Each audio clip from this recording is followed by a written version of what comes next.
Hi there, this is Kevin with GatheringMagic.com with match number 4 with Playing on a Budget, Angry Phoenix. Well, we won a die roll. That's awesome. We'd like to play first. Yes, we would. This is an awesome hand. We had 3 lands, a Phoenix, and a Warleader Helix. The only thing is a very aggressive deck is very good versus us. No, we'd not like to mulligan this hand. The Temple of Triumph is going to allow me to scry, but I think I'm not going to use it first turn. I want more information for what I draw. Whether I draw another land or not, whether I want to scry that away. I don't know if I can just... Well, I could see myself playing Temple of Triumph first turn and being okay with that. We'll see. My opponent did mulligan. So now I'm thinking I want to set my hand up stronger. So I will try Temple of Triumph. It is a land. I'll scry it away. I want this no matter what. So Boros Charm it is. We have 4, 8, 12, 16 damage in our hand after next draw. So I'm just going to the face, to the face, to the face. Again, I apologize for the redundancy if this ends up being another red deck wins. That is what it's going to look like. It might be it's going to be the white, the mono white version, I think. And so I'm going to ignore everything he puts out and just Boros Charm him to death. Because these Warleader Helix will allow me to go... I mean, the thing about white Weenie is it can have lots of burst. And by lots, I mean lots. But the Brave the Elements are going to be such horrible cards in his hand because I'm not going to care about him. I'm not going to target any of his creatures unless he gets some sort of Fable hero out and tries to heroic it like crazy. But again, that's not the greatest strategy in Standard at the moment. So Precinct Captain is actually a bit of a problem. But since he shocked himself, I'm going to put him down to a 14. And I think we do get out Mr. Chandra's Phoenix this turn. Or we can actually shock off the Precinct Captain. But I think Phoenix is better. We'll get in there for 2 damage down to a 12. Subsequent shocks in his hand are terrible.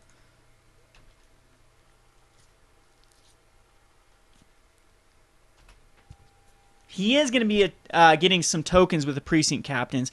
But before they're irrelevant, I think I'm going to be able to just burn him out.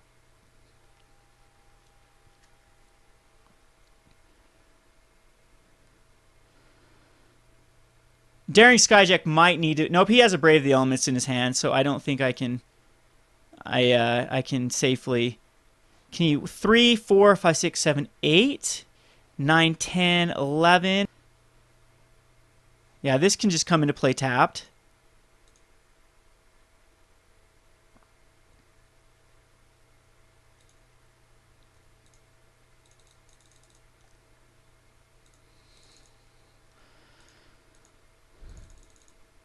Yeah, so this is perfect. So it's going to be Shock and Boros Charm to the face, Warleader's Helix.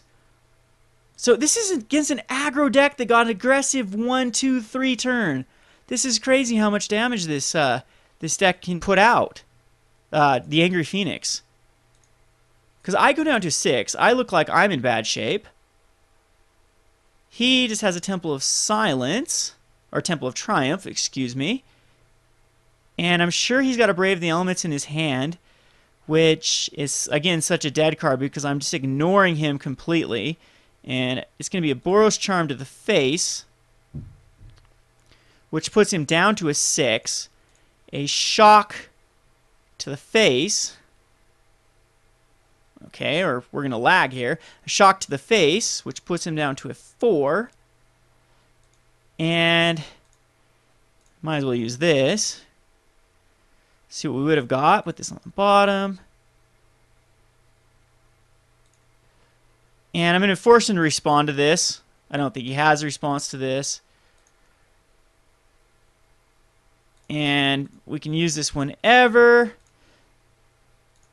Shazam! 4 to the face.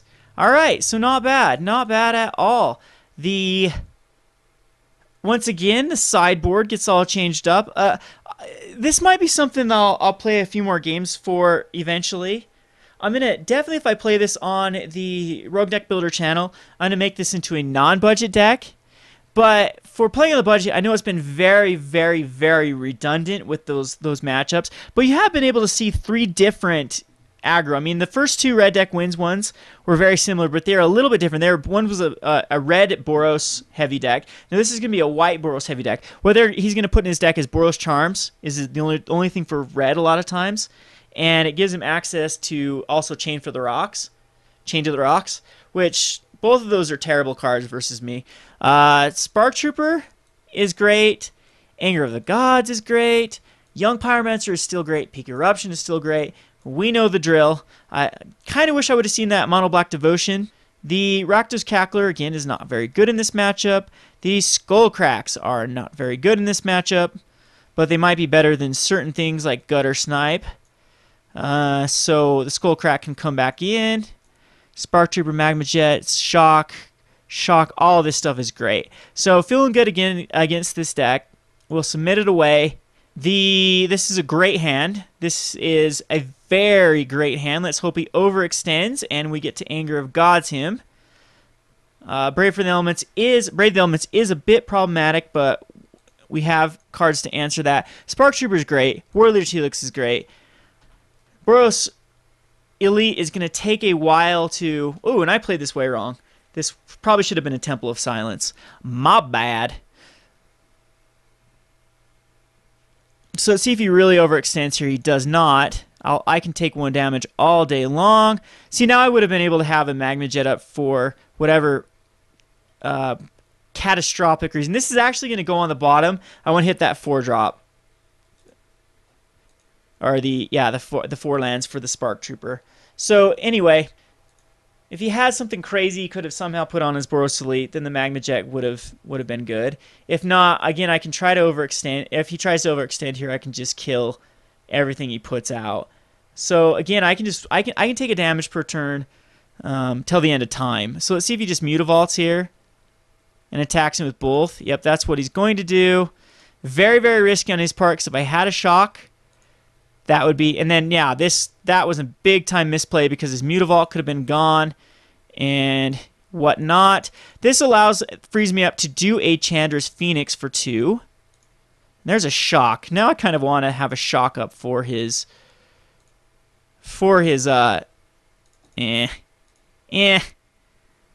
let him overextend. He's got overextender. If he wants to try to kill me, it's not going to be activating Mutavaults.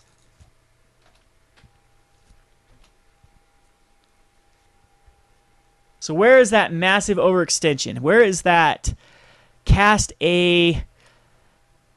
Uh-oh. But then I can exile my own Boros Elite here, if that's the case. Alright, well, I'm not even Anger of Gods this next turn. I'm just going to keep attacking him with the Phoenixes. Very, very interesting. Now it's kind of tempting.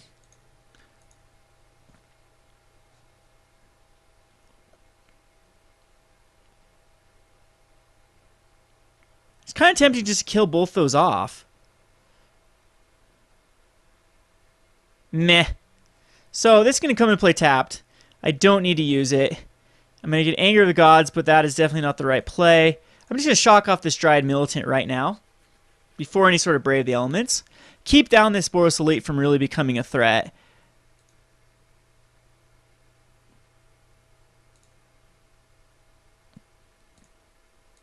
And now the Magma Jet can actually kill his Mutavault. And again, I could just flat out go for damage to the face. I really didn't even need to cast these Chandra's Phoenixes. But he's getting horribly, horribly land flooded. A God's Willing is not a threat whatsoever. But a Mutavault's not really a threat either. It's just getting in there for 2. But we will Magma Jet it. Bait out that God's Willing. That's a little better than a God's Willing, but that saves me 4 damage to the face. So, basically, yeah, and that only gets him a net 2 damage. This still allows me to scry, which this can go on bottom. And this, at this point, can definitely go on top. And I just take 3 here. And he's still got the Brave for the Elements mana up. And I think at this point, yeah, he can't cast any sort of shock. So it's going to be a Spark Trooper to get me back in the life swing of things. Yeah, no Path to Exile in this format. No instant speed anything for just a white that I really know could deal with that Spark Trooper. So this 6-point life swing is going to be very crucial. Back up to a 16. He is down to an 8. What a great card. Loving this Spark Trooper in the format. When this card was printed, I'm like, sexy ball of lightning. But I ended up not seeing much play. And I'm glad that it has now found a home because I'm loving this deck. I can't tell how much fun I'm having with this deck. Last week was Red Deck Wins. I'm not really a Red Deck Wins player. But this is like a more creative version of Red Deck Wins, which to me means everything. It's a lot more enjoyable to play. Fiendslayer Paladin. He still has Brave the Elements. We know you got to Brave the Elements, dude. Oh, I want to Anger of the Gods so bad. So badly here. But he's got that Brave the Elements. And that actually might be the best card he could have drawn into. Maybe I should have done another Phoenix there. Not entirely sure. But we got the Warleader's Helix. He's going to gain 2 life here. But that's fine.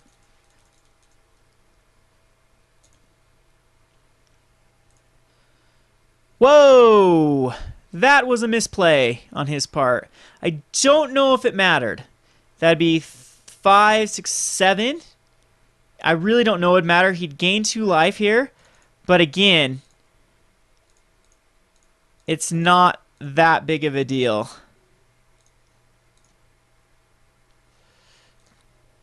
Yeah, I really don't think it would have mattered at all. Because it would have been, I would have got him down to a 2. He would have gained 2 with the Fiendslayer Paladin. Unless he had some sort of crazy pump, which I don't think they run in the deck. It is like Boros Charms.